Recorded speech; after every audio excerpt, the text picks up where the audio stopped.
Is a cheerful bumblebee's is a cheerful bumblebee using its stinger as a spear scarier than a power outage saying it's a bulky shadow? The truth will soon be known on the Clash of the Pencils live stream. Turn on the stream tonight. Short stories in the spotlight. Writers bring their best to light. The story central time. Breaking down the plot. Characters at fault. Twist and hit the spot. It's all you live tonight. Are you ready for some stories? In a live stream glory. It's the contest of the year. Writers have no fear. Catch the suspense unfold. Feel the tales being told. Critiques fair and bold. The truth will soon be known. Dollars from far and wide. Mysteries you can't hide. Every twist takes the story right. By these rules we abide. Are you ready for some stories? In a live stream glory. It's the contest of the year. Writers have no fear.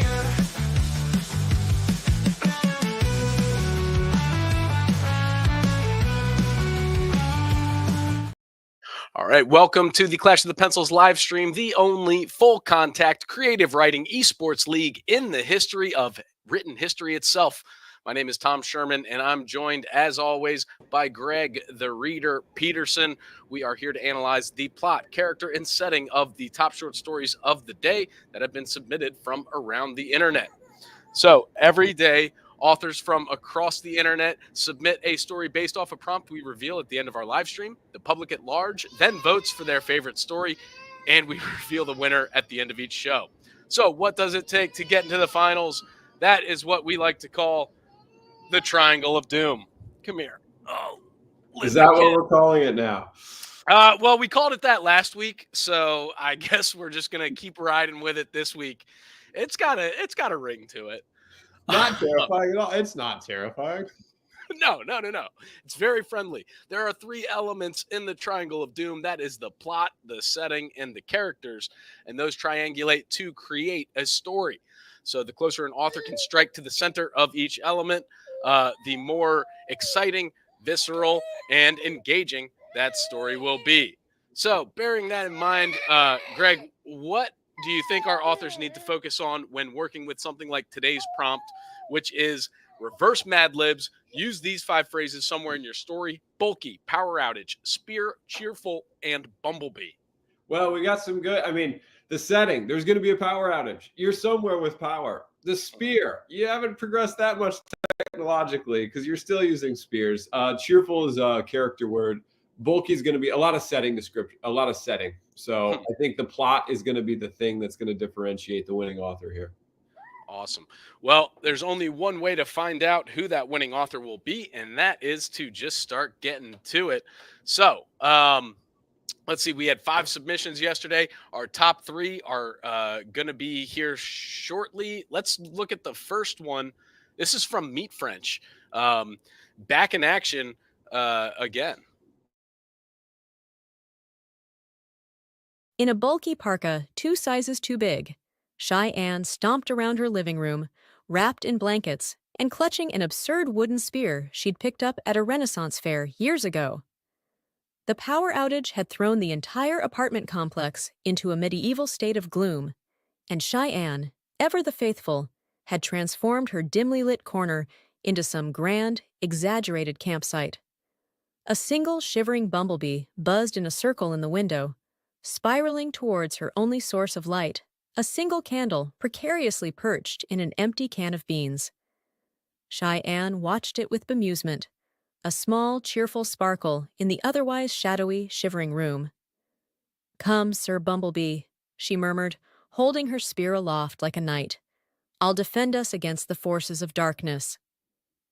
Just as she was about to launch into a heartfelt soliloquy about courage, the lights flickered back on, ending her in-camp fantasy reality. She blinked at herself, dropped the spear, and sighed, back to living up to her name of Cheyenne, Shy.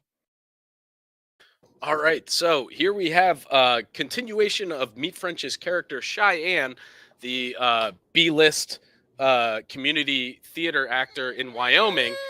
She's experiencing a power outage in her apartment complex, and befriends a bee, says that she will protect it, only to have that fantasy disrupted by the power coming back on. I like how we get the bulky right away. A bulky parka, 2 sizes too big. What's she doing with such a bulky parka? But the favorite part of this for me was the setting, and specifically how we've transformed sort of in this power outage moment into some grand, exaggerated campsite indoors. The absurdity of the outside and the inside coming together was what really made this for me. Cheyenne seems like she, with this Bumblebee, whom she names Sir Bumblebee, seems like they're going. There's gestures towards a plot. We're almost in a plot, but then she's going to defend us against the force of darkness, and so we get a little bit of a reveal of that character. But then the lights come back on, and there's no real plot. So I would say the setting was very close. The character was decent. And then the plot was sort of on the outer margins of this triangle of doom. What did you think? Yeah, I gotta agree. Where the setting was delightful, I really was kind of wrapped up in this whole fantasy camp that because that's exactly what happens in a power outage, right? It's like fun, you get to build a little fort in your house, you get to turn on the candles. But she was already camping. She had the can of beans already there. She was supplied up. Well, that's a fair point. That's a fair point too. So I thought that setting was great and the characters was good, but yeah, like you said, the plot just a lot to be lacking. And unfortunately, the power company got the power back on before we could really get into that relationship of Sir Bumblebee and Cheyenne. Yeah, if the spear could have been used, I think it's like Chekhov's gun, Cheyenne's spear. Right, exactly. All right, so good start from Meet French here to the week. Let's go to our second story of the day. This one's coming from Repeat. The massive waves quickly swamped the 26-foot sailboat, but fortunately, the small craft had been close to shore when the sudden storm blew up. The damaged boat washed up on its side on some rocks after the 2 sailors on board had abandoned ship and managed to swim through the waves to a nearby beach. The sailboat had left port 10 days earlier, and the sailors were attempting to navigate a passage through the picturesque South Pacific Sea when the weather took a nasty turn. Still, they were lucky to have washed up on this deserted, uninhabited island. The 2 friends tried to remain cheerful, while the bulky generator they had salvaged from their sailboat powered their makeshift camp. However, the power outage was really the least of their problems. The lack of food was a much bigger concern. "How do you think we can fashion a spear out of this sharp piece of coral?" one friend posed to the other. "I don't know, but we'll starve to death if we don't figure it out," said the other. Another annoyance they faced was the swarm of bumblebees that were attracted to the lush tropical flowers that grew everywhere on the island. The intrepid castaways had time for little else but hunting for food and swatting at bees. Just when things looked completely hopeless, the huge SOS sign they had outlined in white rocks on the beach was spotted by a passing plane, and the erstwhile sailors were soon rescued. "You'll never get me back on a sailboat again," they both said to each other after the ordeal was over. All right, so 2 sailors get shipwrecked and then deserted on a desert island. Have to make do, set up camp with a generator, fashion a spear out of coral, fight off dangerous bumblebees, to eventually be rescued and vow never to get on a sailboat again. Now, what Meat French's lacked in plot, I think this one was all plot. We had action. We had the shipwreck. We had the getting to the shore, and then we need food. It's funny, both of these power outages, like the food supply, like civilization really just collapsed, and it was just like this spear became everything in terms of trying to find food. One thing, though, that didn't strike at the heart of the Triangle of Doom was the characters. Anytime that you don't name your characters is a missed opportunity for the reader to emotionally invest in what they're going through. When we have one person said to the other, that's an opportunity. Call him Donnie. The moment you call him Donnie, I'm now thinking of him as a friend rather than some words on the page. I thought that the swarm of bumblebees could have been more threatening, and that could have put some more pressure on it. But then we get the SOS. So I think there's a strong, in terms of the plot, a beginning, a middle, and an end here that was very strong. The setting was also good. We get the bulky generator, we get the spear, we get the bumblebees, and I'd say character development. Work on why do these characters, what are their personalities? Why do they want to get rescued? What are they going back to? Right. Was there any conflict between the pair, on some of the decision making? There's definitely the characters a bit lacking there. But yeah, the plot, I mean, you're right in there. Sentence one, 26-foot waves overtaking the sailboat, and then you're deserted, survival. So like you said, what Meat French lacked in plot, this made up for. But yeah, those characters, it's tough to have it all, Greg. It really is. That's why it's the Triangle of Doom, Tom. You can only pick so much to try to strike at the heart of. So let's see if our third and final submission of the day will be able to get a little bit closer on all three elements. This one's coming in from Nacho's Story. The world had gone dark. A mysterious power outage had swept across the globe, throwing cities into eerie silence, save for the hum of generators and crackling fires that lit the streets in bursts of amber.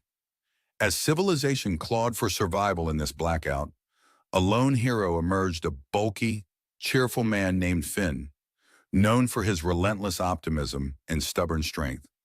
Finn had once been an electrician, but now wandered the ravaged landscape with a peculiar sidekick, a robotic bumblebee he'd rescued and rewired during the collapse. The little bee, buzzing and whirring, was his sole source of light and comfort, its tiny glow lighting their path as they ventured through abandoned towns and silent skyscrapers. One day, while exploring the remains of an old power station in hopes of finding fuel, Finn stumbled upon a strange sight, a gleaming spear lodged deep in the earth, surrounded by an unnatural brightness. The weapon pulsed with an electric life of its own, seeming to beckon him closer. Gripping the spear, Finn felt a surge of energy ripple through his body, his fingers tingling as if jolted awake. To his astonishment, a faint glow spread from his hand, sparking against the darkness. With newfound hope, he raised the spear high, the light gathering in a sweeping arc that illuminated the broken cityscape. Buildings flickered, humming as the old wires stirred to life, and the power began to ripple outward in a wave of color and warmth.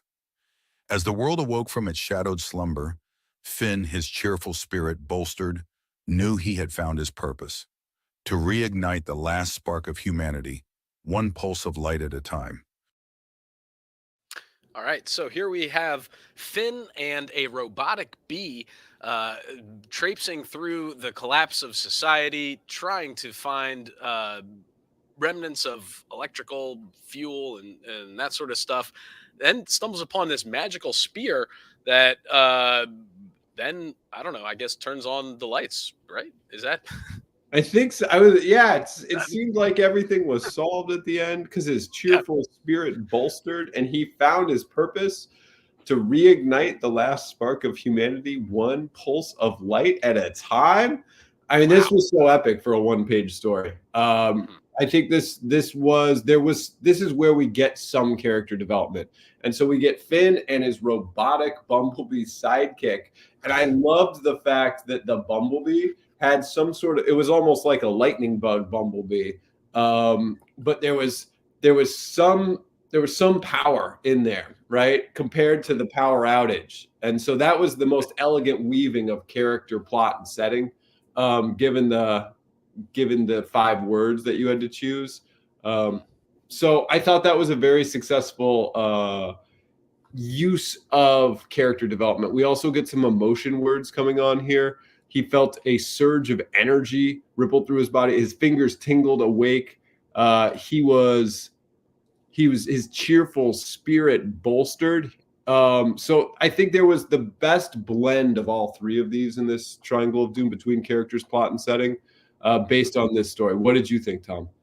Yeah, it definitely had the plot, it had the setting, and I was fascinated by the robotic Bumblebee. Not gonna lie, that I after society collapses, like that's the first thing you build is a tiny robotic Bumblebee to be your friend. It was intriguing. I thought it was a great way to use the Bumblebee in a non-literal sense, right? All the other stories were actual bees, whereas this one is a little bit, I mean, obviously it's still a bee, but it's a robot. So I thought that was great. And yeah, it kind of, it has this sort of epic feel to it because the whole world is plunged in darkness, and then you get this sort of sword in the stone type action where you find this magical thing lodged in the earth that then is the tool to reset society right. So I thought it was a delightful romp, and it kind of hit all the notes. So yeah, I don't know. Well, it could have increased even more in terms of character development if we gave the Bumblebee some dialogue. I would have loved to hear the Bumblebee's voice. Yeah, What do they argue over? What are they just like kind of talking about as they go from site to site, sort of on this odyssey to relight the world? yeah, that would be great, and maybe next time. So we'll just have to see. So all right, we'll be back. We'll reveal the winner. We'll reveal the next day's prompt. Check out the leaderboard, and of course, go over the top 5 sentences of the day. But first, oh no. I don't have my we don't have our sponsors queued up. Right They now. pulled out. They pulled. It's not getting enough clicks. They're out. Coloni by Tony Stallone. The Baloney Coloni is off market. Apparently there was a recall. So anyways, all right, we'll just get right to it. First thing we'll do is reveal the winner. Take a look at the leaderboard and check this out. Repeat winning the day with. We have been muted. Lid the Kid has censored you. Lid the Kid, a little bit grumpy in the control room today, not going to lie. So Repeat here, taking it down with the Survivor Tale. Meet French in second with Cheyenne, and then Nacho's story rounding it out in third with taking in 10 points. And then the Huntsman and Mr. Whiskers also getting 5 points each. So strong start to the week. Anybody's ball game from here on out. It is. And Repeat, it's great to see it. We love a Martian microbe story. The public wants to get back into Martian microbes. They are clamoring for microbial tales. All right, so let's see. What else do we got? We'll take a look at tomorrow's prompt, which is an infamous villain has wreaked havoc for years, suddenly wants to turn a new leaf and become a hero. So a skeptical young superhero is tasked with training the villain to prove their sincerity. What do you think? What do you think our authors are going to have to focus on within the? So we've got it's a character change. We've got a conversion. Is this villain actually doing this in part of a broader plot, or is this villain actually having this conversion moment to the side of good? I think detecting the intentions of this villain is going to be where the tension of the plot comes in. So a plot and character, that sort of character development's built in, but is it real? Can you trust them? Only time will tell. So there we go. We have that. And so now, best part of the day, top 5 sentences of the day. And I got that pulled up right here, right now. So number 5 coming in from the Huntsman. Oi, why so down Pauline, in the dumps? Why so down in the dumps? Asked Stu. You're usually buzzing around here like a bumblebee in a grove of cherry blossoms, he said. Number 4 from, let's see. From Mr. Whiskers. All of a sudden, the power outage struck. The lights flickered and time seemed to stop. My eyes became blurry. I couldn't see a thing. I started to run in circles, waiting for someone to help guide me. Number 3 from Repeat. The massive waves quickly swamped the 26-foot sailboat, but fortunately, the small craft had been close to shore when the sudden storm blew up. The damaged boat washed up on its side on some rocks after the 2 sailors abandoned ship. And then number 2 from Meat French. A single shivering bumblebee buzzed in a circle in the window, spiraling towards her only source of light, a single candle precariously perched on an empty can of beans. And the number 1 sentence of the night from Nacho's story. Finn had once been an electrician, but now wandered the ravaged landscape with a peculiar sidekick, a robotic bumblebee he'd rescued and rewired during the collapse. The little bee, buzzing and whirring, was his sole source of light and comfort, its tiny glow lighting their path as they ventured through abandoned towns and silent skyscrapers. Incredible. Cormac McCarthy, eat your heart out. That's right. That's right. All right. So there you have it, folks. Another successful round of Clash of the Pencils live stream. We will be back tomorrow. Same great time, same great place to go through the next prompt. The infamous villain who has wreaked havoc, wants to turn a new leaf and become a superhero. So until then, keep those pencils sharp. And kids, don't let your creativity get captured.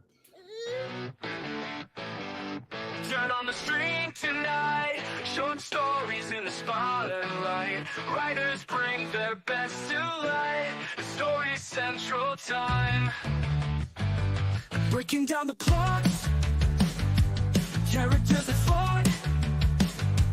Twist and hit the spot. It's all here live tonight. Are you ready for some stories? In a live stream glory. It's the contest of the year. Writers have no fear. Catch the suspense unfold. Feel the tales being told. Critiques fair and bold. The truth will soon be known. Dollars from far and wide. Mysteries you can't hide. Every twist takes the story right. By these rules we abide. Are you ready for some stories?